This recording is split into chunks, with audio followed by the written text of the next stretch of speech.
ఈరోజు ఆంధ్రప్రదేశ్ 10వ తరగతి సాంఘిక శాస్త్రం 2023 టెక్స్ట్ బుక్‌లోని మూడో పాఠానికి సంబంధించిన ముఖ్యాంశాలు చూద్దాం. మూడో పాఠం ఉత్పత్తి, ఉపాధి. ఇందులో 33 నుంచి 35 పేజీ వరకు రంగాల ప్రాముఖ్యతలో మార్పు, ఉత్పత్తి చేసిన వస్తువులు, సేవల విలువ, ఉపాధి.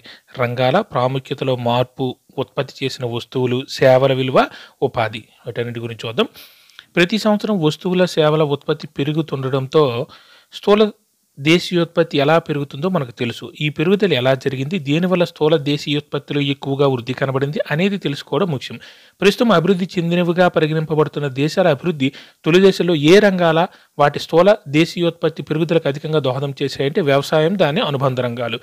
ప్రస్తుతం అభివృద్ధి చెందినవిగా పరిగణించబడుతున్న దేశాల అభివృద్ధి తొలి దశలో ఏ రంగాలు వాటి స్థూల దేశీయోత్పత్తి పెరుగుదలకు అధికంగా దోహదం చేశాయంటే వ్యవసాయం, దాని అనుబంధ రంగాలు. సాగు పద్ధతులు మారుతూ వ్యవసాయం వృద్ధి చెందడంతో మునుపటి కంటే ఎక్కువ ఆహారం ఉత్పత్తి అవుతోంది. అవసరమైన ఆహారాన్ని కొంతమంది రైతులు ఉత్పత్తి చేయడంతో చాలామంది ఇతర పనులు చేపట్టసాగారు. వృత్తి పనుల వాళ్ళు, వ్యాపారులు పెరగసాగారు. కొనుగోలు, అమ్మకాలు ఎన్నో రెట్లు పెరగడంతో వస్తువులు, సేవలకు డిమాండ్ మరింత పెరగసాగింది.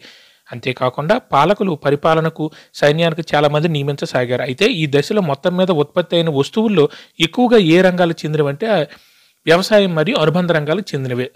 అయితే ఈ దశలో మొత్తం మీద ఉత్పత్తి అయిన వస్తువులు ఎక్కువగా ఏ రంగాలకు చెందినవంటే వ్యవసాయం, అనుబంధ రంగాల్లో.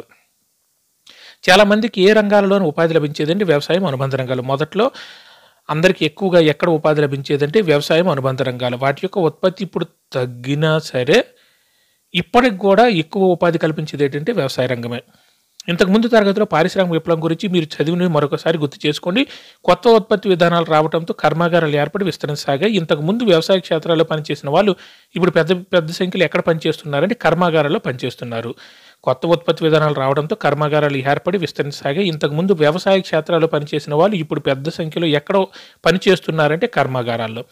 ప్రజలు ఎక్కువ వస్తువులు వినియోగిస్తున్నారు. కర్మాగారాల్లో చవక ధరలకు పెద్ద ఎత్తున వస్తువులు ఉత్పత్తి కావడంతో ఇవి ప్రపంచవ్యాప్తంగా అన్ని మార్కెట్లకు చేరాయి. ఈ దేశాలలో మొత్తం ఉత్పత్తి చేసే వస్తువులు, సేవల దృష్ట్యా, కల్పించిన ఉపాధి దృష్ట్యా ఏ ఉత్పత్తి ప్రాముఖ్యతను సంతరించుకుందంటే పారిశ్రామిక ఉత్పత్తి ప్రాముఖ్యతను సంతరించుకుంది. ఈ దేశంలో మొత్తం ఉత్పత్తి చేసే వస్తువులు, సేవల దృష్ట్యా, కల్పించిన ఉపాధి దృష్ట్యా ఏ ఉత్పత్తి ప్రాముఖ్యతను సంతరించుకుందంటే పారిశ్రామిక ఉత్పత్తి. ఈ విధంగా కాలక్రమేణా పరిస్థితులు మారాయి. అంటే రంగాల ప్రాముఖ్యత మారింది. ఏ రంగం ప్రధాన రంగం అయిందంటే పారిశ్రామిక రంగం. ప్రాథమిక రంగం పారిశ్రామిక లేదా వ్యవసాయ రంగం లేదా ప్రాథమిక రంగం, తర్వాత పారిశ్రామిక రంగం, సేవా రంగం. ఈ మూడింట్లో అన్ని రంగాల ప్రాముఖ్యత అనేది మారిపోయింది. సంవత్సరాలు మారుతున్న కొద్దీ ఏ రంగం యొక్క ఏ రంగం అనేది ఇప్పుడు ప్రధాన రంగం అయిందంటే పారిశ్రామిక రంగం అనేది ప్రధాన రంగం అయింది. ఉత్పత్తి ఉపాధుల దృష్ట్యా ఏ రంగం క్షీణించిందంటే వ్యవసాయ రంగం. ఉత్పత్తి ఉపాధుల దృష్ట్యా ఏ రంగం క్షీణించిందంటే వ్యవసాయ రంగం. వ్యవసాయ రంగం ఉపాధి దృష్ట్యా క్షీణించింది, కానీ ఇప్పుడు కూడా ఉపాధి కల్పిస్తున్న వాటిలో ఏ రంగం మెరుగైనదంటే పెద్దది అంటే వ్యవసాయ రంగమే. గత 50 సంవత్సరాలు అభివృద్ధి చెందిన దేశాల్లో పారిశ్రామిక రంగం నుంచి ఏ రంగానికి ప్రాధాన్యత మారుతుందంటే సేవల రంగానికి. గత 50 సంవత్సరాలు అభివృద్ధి చెందిన దేశాల్లో పారిశ్రామిక రంగం నుంచి ఏ రంగానికి ప్రాధాన్యత మారుతుందంటే సేవల రంగానికి. గత 50 సంవత్సరాలు. అంతకుముందు పారిశ్రామిక ఆల్రెడీ మనం చెప్పుకున్నాం కదా, పారిశ్రామిక రంగం నుంచి ఇప్పుడు సేవా రంగానికి ఏమో ప్రాముఖ్యత మారుతూ ఉందన్నమాట గత 50 సంవత్సరాల్లో. మొత్తం ఉత్పత్తులు ఏ రంగం ప్రముఖ స్థానంలో ఉందంటే సేవల రంగం. ప్రస్తుతానికి మొత్తం ఉత్పత్తులు ఏ రంగం ప్రముఖ స్థానంలో ఉందంటే సేవల రంగం. పనిచేసే వాళ్ళలో కూడా ఎప్పుడు ఎక్కువ మంది ఏ రంగంలో ఉపాధి పొందుతున్నారంటే సేవల రంగంలో.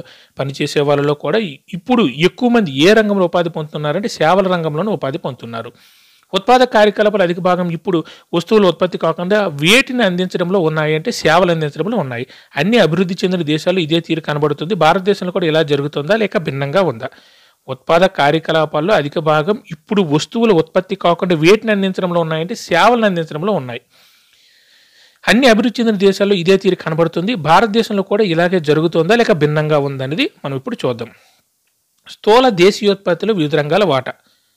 సేవలు, వ్యవసాయం, పరిశ్రమలు, సేవలు. ఆ సేవల కింద ఏమి వస్తాయంటే వ్యాపారం, హోటళ్లు, రవాణా ప్రసారాలు, ఆర్థిక బీమా, స్థిరాస్తి, ప్రజా సామాజిక, వ్యక్తిగత సేవలు. వీటిలో 1972-73లో వ్యవసాయం కింద ఉండేది 43% స్థూల దేశీయోత్పత్తి. అదే 2009-10 అయ్యేసరికి ఆ 43% అనేది ఎక్కడ మారిపోయిందంటే 17%కి పడిపోయింది. 1972-73లో వ్యవసాయం వల్ల స్థూల దేశీయోత్పత్తులు దాని వాటా ఎంత అంటే 43%, 2009-10 వచ్చేసరికి 17%కి పడిపోయింది. అలాగే పరిశ్రమలు 22%గా ఉన్నది 26%కి పెరిగింది. వ్యవసాయ రంగం 43 నుంచి 17కి పడిపోయింది. పరిశ్రమలు ఏమో 22 నుంచి 26కి పెరిగాయి. వ్యాపారం, హోటళ్ళు, రవాణా ప్రసారాలు ఇవన్నీ సేవల కింద వస్తాయి కదా. ఈ 3 కూడాను వ్యాపారం, హోటళ్ళు, రవాణా ప్రసారాలు ఇవన్నీ 15% నుండి 27% పెరిగాయి. ఆర్థిక, బీమా, స్థిరాస్తి ఇవన్నీ 8% నుండి ఎంత శాతం పెరిగాయంటే 17% పెరిగాయి. 15 నుంచి 27, 8 నుంచి 17. అలాగే ప్రజా, సామాజిక, వ్యక్తిగత సేవలు ఇవన్నీ 12 నుంచి 13% పెరిగాయి. 1972-73 నుంచి 2009-10 వరకు ప్రజా, సామాజిక, వ్యక్తిగత సేవలు 12 నుంచి 13% కంటే 1% మాత్రం పెరిగాయి. ప్రజల గురించి వచ్చేసరికి మాత్రం ఆ స్థూల దేశీయోత్పత్తులు ఆ వాటా మాత్రం పెరగలేదు. ఇప్పుడు కూడా అంటే ప్రజలకు సేవ చేసేది లేదా వ్యక్తిగత సేవలు చేసేవనేది మాత్రం ఇప్పుడు కూడా డ్రాస్టిక్ అంటే భారీ ఎత్తున మాత్రం పెరగవు. చూశారు కదా. ఇప్పుడు ఈ 2 అబ్జర్వ్ చేయండి. తర్వాత గ్రాఫ్ 2లోని పై చార్ట్ల నుంచి 1972-73, 2009-10 ఆర్థిక సంవత్సరాల్లో స్థూల దేశీయోత్పత్తులు వివిధ రంగాల వాటిని ఇవి తెలియజేస్తాయి. ఇంతకుముందు పట్టికలో ఉన్న గణాంకాలు ఈ చిత్రాల్లో శాతాలుగా ఉన్నాయి. మొత్తం వృత్తం ఆ సంవత్సరంలోని స్థూల దేశీయోత్పత్తిని సూచిస్తుంది. వ్యవసాయం, పరిశ్రమలు, సేవలు అనే 3 రంగాల ఉత్పత్తి కలిపితే ఏమొస్తుందంటే స్థూల దేశీయోత్పత్తి. వ్యవసాయం, పరిశ్రమలు, సేవలు అనే 3 రంగాల ఉత్పత్తి కలిపితే ఏమొస్తుందంటే స్థూల దేశీయోత్పత్తి వస్తుంది. సేవల్లో తిరిగి ఎన్ని రకాలు ఉన్నాయి? అవి ఏమంటే 3 రకాలు ఉన్నాయి. అవి ఏంటంటే సేవల్లో రకాలు: ప్రజా, సామాజిక, వ్యక్తిగత సేవలు, ప్రభుత్వ పాలనా యంత్రాంగం, దేశ రక్షణ, విద్య, వైద్యం, పశు వైద్య కార్యకలాపాలు, ప్రసార మాధ్యమాలు, గ్రంథాలయాలు, పురాతన దస్తావేజుల నిర్వహణ, మ్యూజియం, ఇతర సాంస్కృతిక కార్యకలాపాలు వంటివి ప్రజా, సామాజిక, వ్యక్తిగత సేవలు. మనం ఆల్రెడీ చెప్పుకున్నాం కదా 1% పెరిగిందని సేవల్లో. తర్వాత ఆర్థిక, బీమా, స్థిరాస్తి సేవలు, బ్యాంకులు, పోస్ట్ ఆఫీసు, పొదుపు ఖాతాలు, బ్యాంకులు కానీ ఆర్థిక కంపెనీ, జీవిత బీమా, సాధారణ బీమా సంస్థలు, భవన విక్రయ కంపెనీలు, దళారుల సేవలు వంటివి ఆర్థిక, బీమా, స్థిరాస్తి సేవల కింద వస్తాయి. అలాగే వ్యాపారం, హోటళ్ళు, రవాణా ప్రసారాలు ఇవన్నీ దేని కింద అంటే వాటి కింద ఏవి వస్తాయని మనం అడుగుతున్నారు. ఇక్కడ చూద్దాం. వ్యాపారం, హోటళ్ళు, రవాణా ప్రసారాలు కొన్ని ఉదాహరణలు పేర్కొండి. అంటే వ్యాపారం అంటే స్టీల్ వ్యాపారం ఉండొచ్చు, ఏ వ్యాపారం అంటే పుస్తకాల వ్యాపారం, ఏ వ్యాపారం అంటే వ్యాపారం కింద వస్తుంది. హోటళ్ళు అంటే 5 స్టార్ హోటల్, 3 స్టార్ హోటళ్ళు, చిన్న కాకా హోటళ్ళు అన్నీ కూడా హోటల్ కింద వస్తాయి. రవాణా అంటే రోడ్డు రవాణా, రైలు రవాణా, విమానం ఇవన్నీ రవాణా కింద వస్తాయి. ప్రసారాలకు కొన్ని ఉదాహరణలు అంటే ప్రసారాలు అంటే all India channel, all India radio, news channel అన్ని ప్రసారాల కింద ఇవన్నీ వస్తాయి. అవి కూడా సేవల కిందే వస్తాయి. స్థూల దేశీయోత్పత్తిలో వివిధ రంగాల వాటా ఈ దాని పైన ఉన్నదాన్ని ఆల్రెడీ మనం ఇక్కడ చూసాం కదా. స్థూల దేశీయోత్పత్తులు వివిధ రంగాల వాటా ఇది ఎందుకంటే 37 సంవత్సరాల కాలం ఏ రంగం వాటా గణనీయంగా క్షీణించిందంటే వ్యవసాయ రంగం వాటా 43 నుంచి 17% క్షీణించింది. పైన పటం చూడండి. పటం చూసిన తర్వాత 37 సంవత్సరాల కాలం అంతే 1972-73 నుంచి 2009-10 వరకు వ్యవసాయ రంగం వాట ఏ రంగం వాట గణనీయంగా క్షీణించిందంటే వ్యవసాయ రంగం వాట గణనీయంగా క్షీణించింది. ఎక్కడి నుంచి ఎక్కడి వరకు క్షీణించిందంటే 43% నుండి 17% క్షీణించింది. అలాగే స్థూల దేశీయోత్పత్తులు ఏ రంగం ఉత్పత్తి వాట కొంచెం పెరిగింది. పారిశ్రామిక రంగం 22 నుంచి 26 పెరిగిందని చెప్పుకున్నాం కదా ఆల్రెడీ. లేకపోతే పటం చూడండి. పారిశ్రామిక రంగం పరిశ్రమలు అని ఉంది. ఇక్కడ 22 నుంచి 26. తర్వాత ఇందుకు విరుద్ధంగా ఏ కార్యకలాపాలను 3/2 రంగాల గణనీయమైన వృద్ధి ఉందంటే సేవా రంగాల్లో. సేవా రంగంలో 3 ఉండే వాటిలో అక్కడ ప్రజల సేవ చేసే 12% నుంచి 13% పెరిగింది తప్ప మిగిలిన వ్యాపారం, హోటళ్ళు, రవాణా ప్రసారాలు, ఆర్థిక, బీమా, స్థిరాస్తి మాత్రం ఆ 2 రంగాల్లో మాత్రం సేవల రంగంలో ఉండే ఆ 2 రంగాలు మాత్రం బాగా పెరిగాయి. ఇంతకు విరుద్ధంగా ఏ కార్యకలాపాలు 3/2 రంగాలు 3/2 రంగాల్లో అంటే సేవలో ఉండే 3/2 రంగాల్లో గణనీయమైన వృద్ధి ఉంది. ఉపాధి, భారతదేశంలో పని పరిస్థితులు. మన భారతదేశంలో ఉపాధి పరిస్థితులు ఏమని చూద్దాం. ఒక దేశంలో పనిచేస్తున్న వాళ్ళ మొత్తం సంఖ్యకు ఆ దేశ స్థూల దేశీయోత్పత్తికి మధ్య గల దగ్గర సంబంధం ఉంది. ప్రతి దేశంలోనూ జనాభా పెరుగుతున్న కొద్దీ పని కోరుకుంటున్న వాళ్లకు పని చూపాల్సిన అవసరం ఉంది. సంపాదనకై ప్రజలకు ఉద్యోగాలు దొరకకపోతే వాళ్ళ ఆహార, ఇతర అవసరాలు ఎలా తీరుతాయి? 2011 జనాభా లెక్కల ప్రకారం 120 కోట్ల జనాభాలు ఎన్ని కోట్ల మంది పనిచేస్తున్నారు అంటే ఉత్పాదక కార్యకలాపాల్లో భాగస్వాములై ఉన్నారు అంటే 46 కోట్ల మంది. దగ్గర 130 మెంబర్స్ ఉత్పాదక కార్యక్రమాల్లో భాగస్వాములై ఉన్నారు. పట్టిక 1 భారతదేశంలో వివిధ కార్యకలాపాలు ఉన్న వారి మౌలిక అంశాలను తెలియజేస్తుంది. ఈ పట్టిక 1 చూడండి. పట్టిక 1 భారతదేశంలో పరిశ్రమల వారిగా కార్మికుల వివరాలు 2009-10 వివిధ శాతాల్లో చూపిస్తారు. ఇది 2009-10కి సంబంధించింది. అది శాతాల్లో ఉంటుంది. వ్యవసాయ రంగం. వ్యవసాయ రంగంలో గ్రామీణం, పట్టణం ఎంతమంది ఉన్నారు? గ్రామీణంలో 100కి 68 మంది గ్రామీణంలో ఉన్నారు. పట్టణంలో ఎంతమంది ఉన్నారు? 8 మంది. పట్టణంలో ఉండేవాళ్ళు వ్యవసాయం ఎంతమంది చేస్తున్నారు? 8 మంది. అది గ్రామాల్లో ఉండేవాళ్ళు 68 మంది చేస్తున్నారు. అదే పారిశ్రామిక రంగం చూస్తే గ్రామీణ ప్రాంతంలో ఉండేవారు 17%, 17% 100కి 17 మంది చేస్తున్నారు. పట్టణ ప్రాంతాల్లో ఉండేవాళ్ళు 100కి 34 మంది చేస్తున్నారు. అలాగే సేవల రంగంలో గ్రామీణ ప్రాంతంలో 15 మంది ఉన్నారు, పట్టణ ప్రాంతంలో 58 మంది ఉన్నారు. ఇలా కాకుండా గ్రామీణ ప్రాంతంలో ఉండే 100 మంది జనాభాలో 68 మంది వ్యవసాయం చేస్తున్నారు, 17 మంది పరిశ్రమలో పనిచేస్తున్నారు, 15 మంది సేవల్లో పనిచేస్తున్నారు. టోటల్గా 100 మంది. 100% అంటే 100కి తీసుకుంటాం కదా. ఆ 100 మందిలో ఎక్కువ గ్రామీణ ప్రాంతాల్లో ఉండేవారు వ్యవసాయమే చేస్తున్నారు. దీన్ని బట్టి 68 మంది. అలాగే పారిశ్రామిక రంగం 17 మంది, సేవల రంగం అంటే 15 మంది. అలాగే పట్టణ ప్రాంతాల్లో ఉండేవాళ్ళు వ్యవసాయ రంగం 8 మంది. 100లో 8 మంది చేస్తున్నారు. పారిశ్రామిక రంగం అయితే 34 మంది చేస్తున్నారు. సేవల రంగం అయితే 58 మంది చూస్తున్నారు. అలాగే స్త్రీ పురుషుల్లో మొత్తం 100 మంది తీసుకుంటే, పురుషులు 100 మంది తీసుకుంటే అందులో 47 మంది వ్యవసాయ రంగం, 34 మంది పారిశ్రామిక రంగం, 19 మంది సేవల రంగంలో ఉన్నారు పురుషులు. అలాగే స్త్రీలు తీసుకుంటే వ్యవసాయ రంగంలో 69 మంది ఉన్నారు, పారిశ్రామిక రంగంలో 16 మంది ఉన్నారు, సేవల రంగంలో 15 మంది ఉన్నారు. మొత్తం కార్మికులు 100 మంది కార్మికులు తీసుకుంటే ఎక్కువ ఇప్పుడు కూడా వ్యవసాయ రంగమే ఉపాధి కల్పిస్తుంది. ఆల్రెడీ మనం చెప్పుకున్నాం కదా. ఆ కార్మికుల్లో సగం మంది అంటే 53 మంది వ్యవసాయ రంగంలో ఉన్నారు. తర్వాత 22 మంది పారిశ్రామిక రంగం, 25 మంది సేవల రంగం. ఇవి సేవల రంగం, పారిశ్రామిక రంగం అనేది పెరిగింది. అంటే వ్యవసాయం నుండి వచ్చేవాళ్ళు పారిశ్రామిక రంగానికి, సేవల రంగానికి పోయారు. కానీ వ్యవసాయ రంగం అందించినంత ఉపాధి ఇప్పుడు కూడా ఈ రెండు అందించలేకపోతున్నాయి. దగ్గర 50% అంటే 100కి 53 మంది ఇంకా వ్యవసాయ రంగంలోనే ఉపాధి పొందుతున్నారు మన దేశంలో. భారతదేశంలో జరిగిన మార్పులో చెప్పుకోవాల్సింది ఒకటి ఉంది. స్థూల దేశీయోత్పత్తులు 8 రంగాల వాటిలో మార్పు వచ్చినంతగా ఎందులో మార్పు రాలేదంటే ఉపాధిలో మార్పు రాలేదు.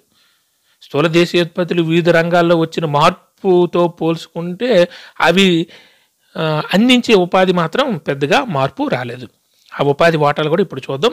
1972, 73, 2009, 10లో 3 రంగాల ఉపాధి వాటాలను గ్రాఫ్ 3లో చూపించండి. ఈ 3 రంగాల ఉపాధి వాటా 1972, 73 ఉపాధిలో వ్యవసాయం 74% ఉంది. అదే 2009, 10 వచ్చేసరికి ఉపాధి 53% పడింది. అదే పరిశ్రమలు 11% నుండి 22% పెరిగింది ఉపాధి. దాని అర్థం ఏంటంటే 1972, 73లో వ్యవసాయం కింద మొత్తం 100 మందిని తీసుకుంటే 100 మందిలో 74 మంది వ్యవసాయం చేసేవారు. అదే 9, 10కి వచ్చేసరికి 53 మంది చేస్తున్నారు. అలాగే ఈ 100 మందిలో 1972, 73లో 11 మంది పరిశ్రమలో పనిచేస్తే 2009, 10 అయ్యేసరికి వాళ్ళ సంఖ్య 22కి పెరిగింది. అలాగే సేవల్లో 1972, 73లో సేవలు చేసేవారు అంటే సేవా రంగానికి చెందిన వారు 15 మంది ఉంటే 100లో 2009, 10కి వచ్చేసరికి ఎంతమంది పెరిగారు? వాళ్ళు 25 మంది పెరిగారు. అంటే 15%, 20% అంటే 100కు 15 మంది 1972, 73లో ఉండేవారు. 2009, 10లో 25 మందికి పెరిగారు. సేవల రంగం, పరిశ్రమ రంగం పెరిగినా సరే వ్యవసాయం అందించే ఉపాధి మాత్రం 53% కంటే దగ్గర హాఫ్ ఆఫ్ ది జనాభా ఇంకా వ్యవసాయ రంగం మీదే ఉపాధి పొందుతున్నారు.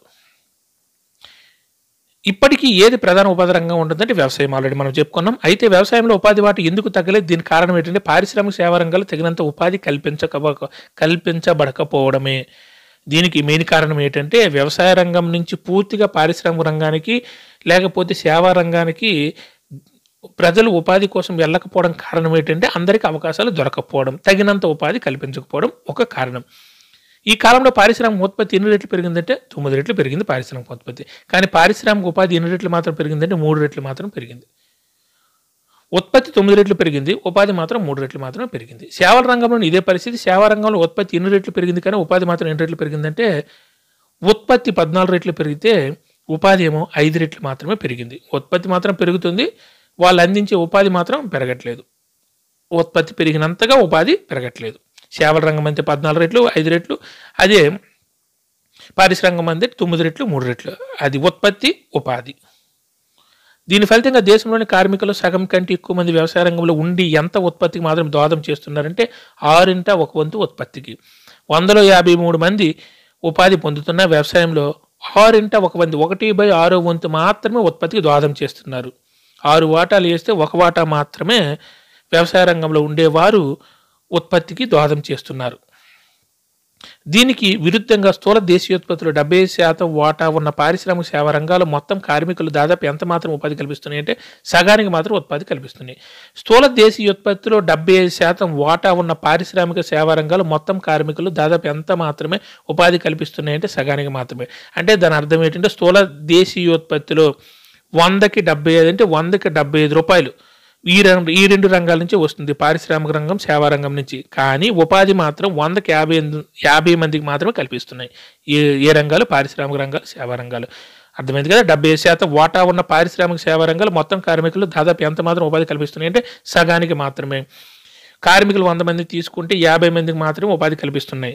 కానీ స్థూల దేశీయోత్పత్తిలో వీటి యొక్క రూపాయల వాటా ఎంతంటే 100కి రూ. 75 వీటి నుంచి వస్తుంది ఉత్పత్తి. వ్యవసాయంలో ఉన్న కార్మికులు వాళ్ళు ఉత్పత్తి చేయగలిగినంతగా చేయటం లేదని అనుకోవాలా?